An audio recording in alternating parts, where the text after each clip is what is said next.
A classic text, the prodigal sons.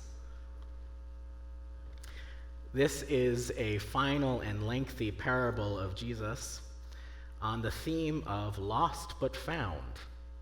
The two previous parables are of the same theme.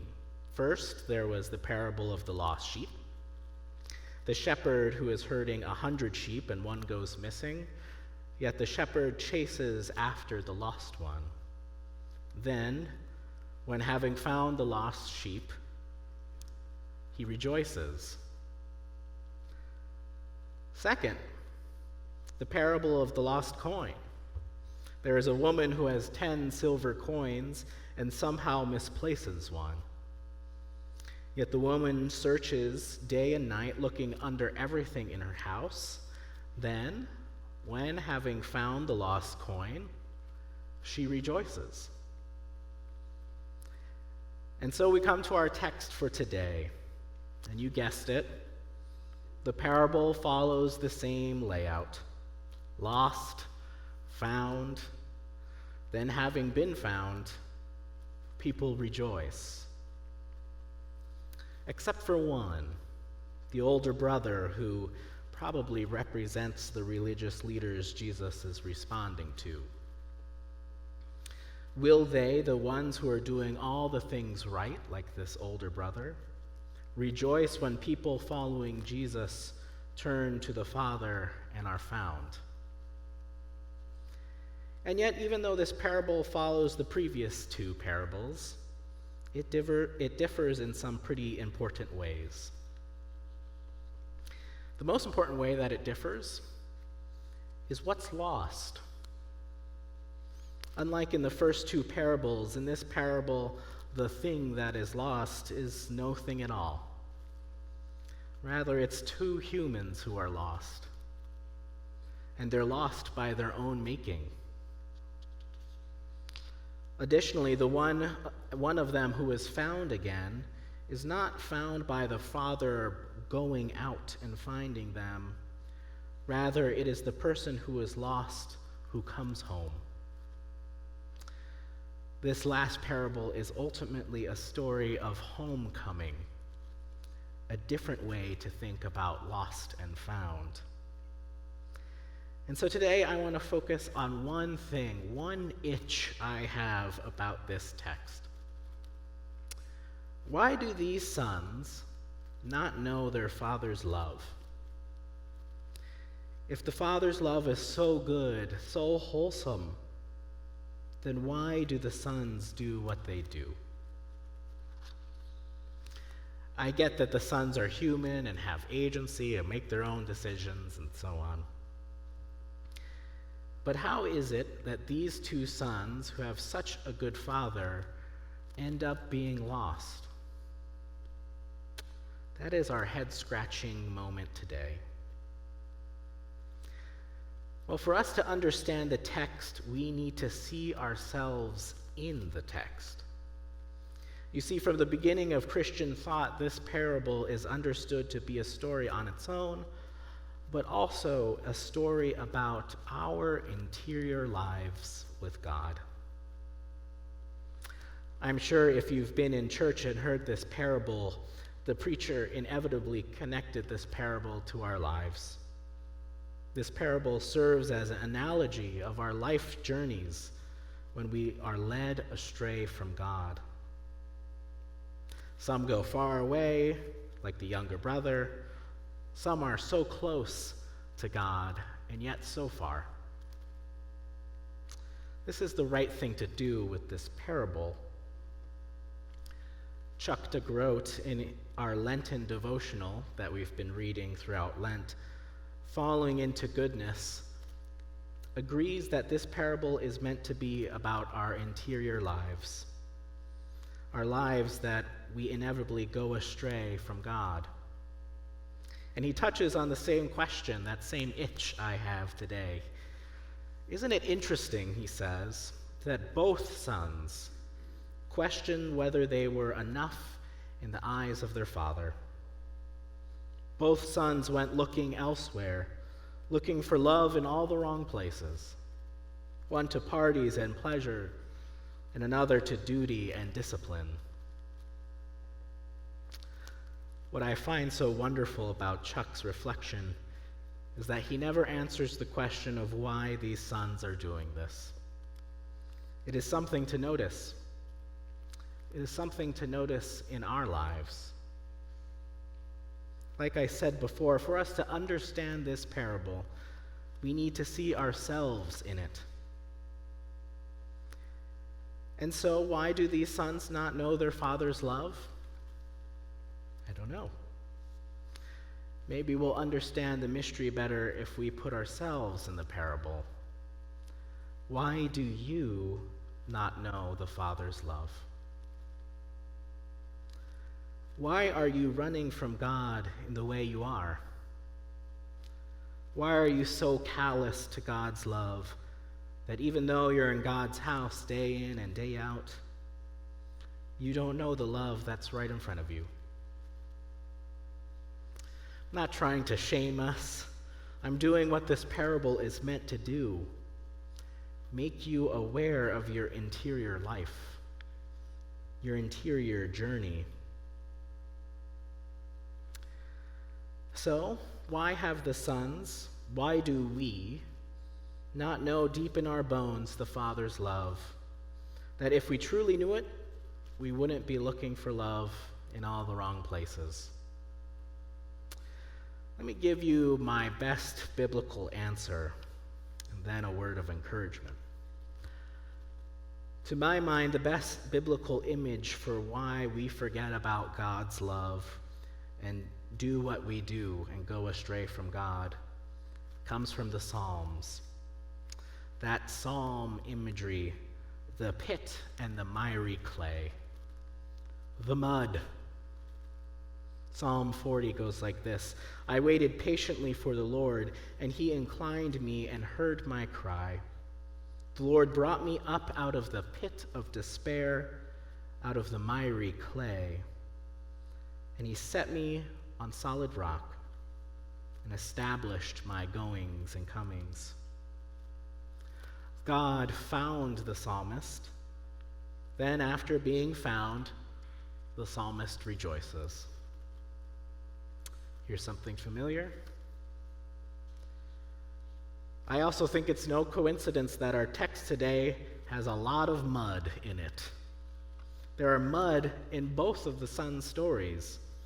The younger son is in the field with the pigs, sloshing around in the mud, in that pit of despair when he has his epiphany.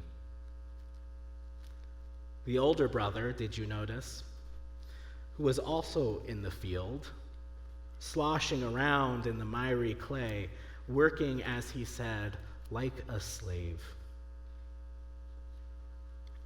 What's interesting about all these cases is that the biblical character never realizes they're going into the mud until they're already in it, knee-deep. I think the same happens to us. In the moment, we don't realize we're putting ourselves in the mud, that we're going away from God's love. Life is happening, and along the way, we make selfish choices, seeking out our own pleasure, and stray far from God. Or things happen to us that make us buckle down with discipline and become calloused. We find ourselves in the mud of life. Why do these sons not know their father's love, if the father's love is so good and so whole? Why do we not know God's love, if God's love is so good and so whole? I think it's the mud. These are the questions of life. How the heck did I get in the mud again? Unfortunately, they'll probably go unanswered most times, and that's okay. And even though how we got in the mud goes answered many times, there's still good news. The good news comes when we see ourselves in the parable. In his book, The Return of the Prodigal Son, a meditation on the Rembrandt painting on the front of our orders of worship today. Renowned Dutch priest and theologian Henry Nouwen says this: "For most of my life, I have struggled to find God, to know God and to love God.